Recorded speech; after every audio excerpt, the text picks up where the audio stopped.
it seems to me that at least some open theists, and actually I might be in this category myself. If there's a philosophical tail that's wagging things, it's probably a commitment to libertarianism, because I think it seems to me that open theists have they've come to the conclusion that the future is open. They've come to the conclusion that a certain view about the nature of time is true. There's sort of the smorgasbord of philosophical views about the past, present, future distinction, and well, which ones should Christians have a dog in that fight, so to keep the canine metaphor going. I think open theists have thought like this: okay, I'm committed to libertarianism about freedom because I don't think our choices are valuable, and I don't think the virtues that we develop, over time matter unless we've gotten them by, in part, choosing things. So I think that's important. And I think that what libertarianism is all about is things that I have no control over, not settling what I'm going to do. Now, I think these people, we, and you as well, are also committed to God's being with us in time, so interacting with us genuinely. And so, if God has this absolute foreknowledge, then long before I existed, He knew, and this is sort of what we would call a hard fact about the past, He had certain beliefs about what I would do. I can't now, much later, make those beliefs to have been false, make them to have been different than they were. It's too late for that. So we think, oh dear, He doesn't, if He does foreknow these things, I don't have libertarian free will. So what can we do? Can we save God's foreknowledge? Well, sure we can. If there's no fact of the matter about it, then at least the letter of foreknowledge, knowing everything that's true, we've salvaged that.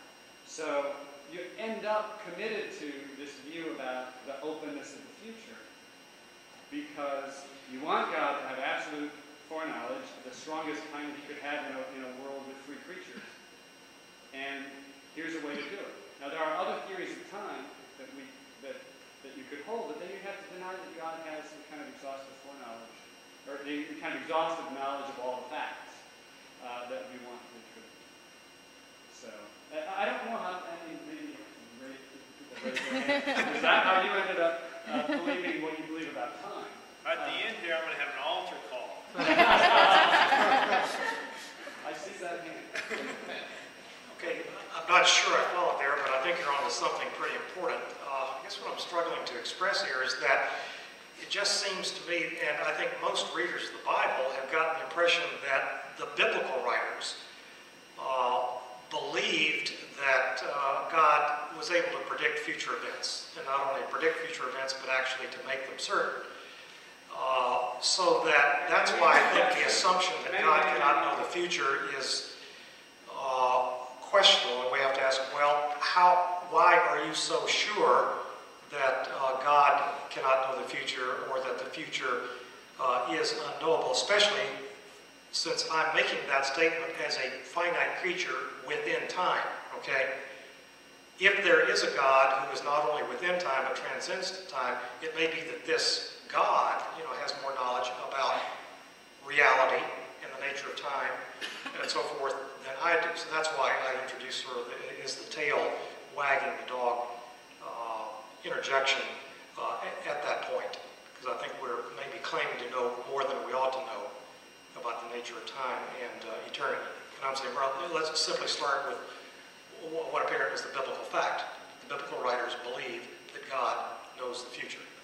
Every bit of the future? They believe that? Because there's many things that He predicts that we, open theists... I think it's clear that the biblical writers believe that God knew more about the future than open theists believe that God knows about the future. Okay? All right. Yeah, that's what the Bible clearly teaches is part of what's under dispute here. Okay, and so He says it clearly teaches this. I say it clearly teaches that. So we just... Great. Actually, if you could wait, I'm calling on folks, and I'll try to get to your hand. That's okay. I also concerned about the philosophical dog wagging, the philosophical tail wagging the dog. I don't want to do that. And so I know that there's hundreds of passages where God looks to the past and looks forward to the future.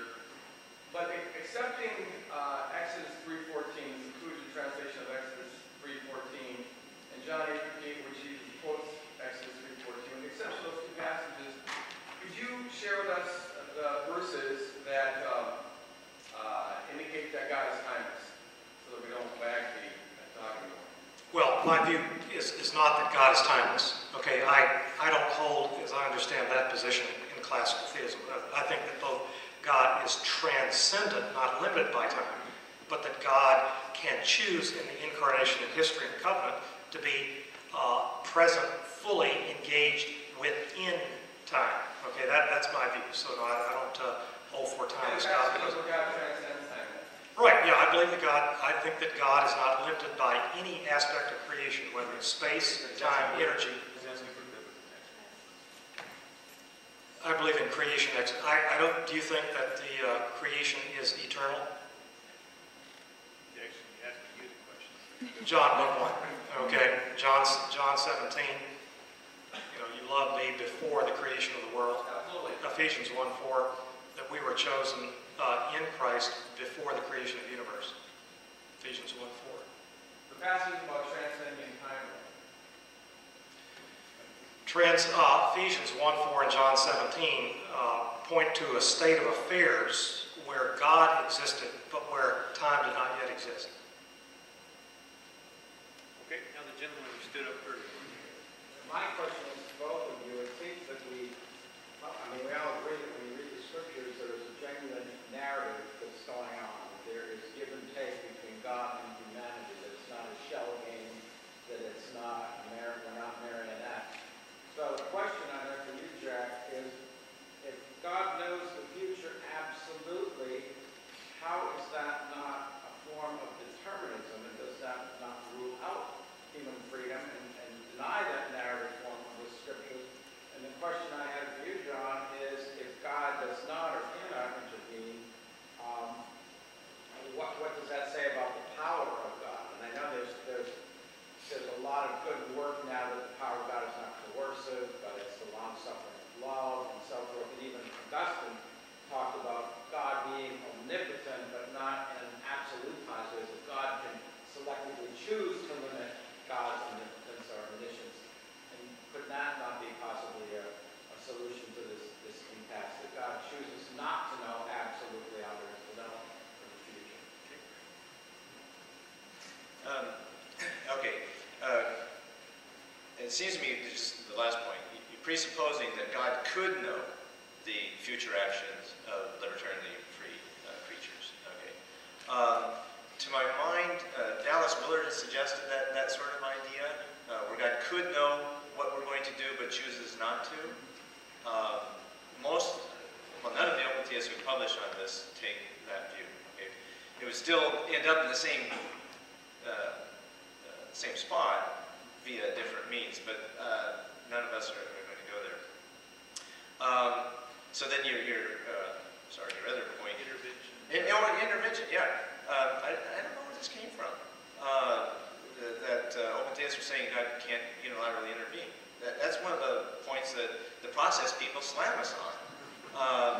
So I don't know where that's coming up. We say, well, of course God can unilaterally intervene in states of human history.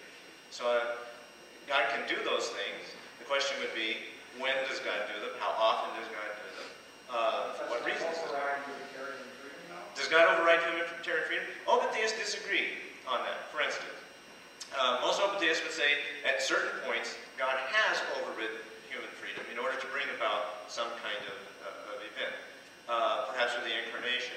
Others would say, no, God doesn't typically do that. They might hold out God could do it, but we don't know of any instances where God has done it. And then you have open theists who say, no, God does not override libertarian freedom. But there are many other ways, of course, that God can work. Some of them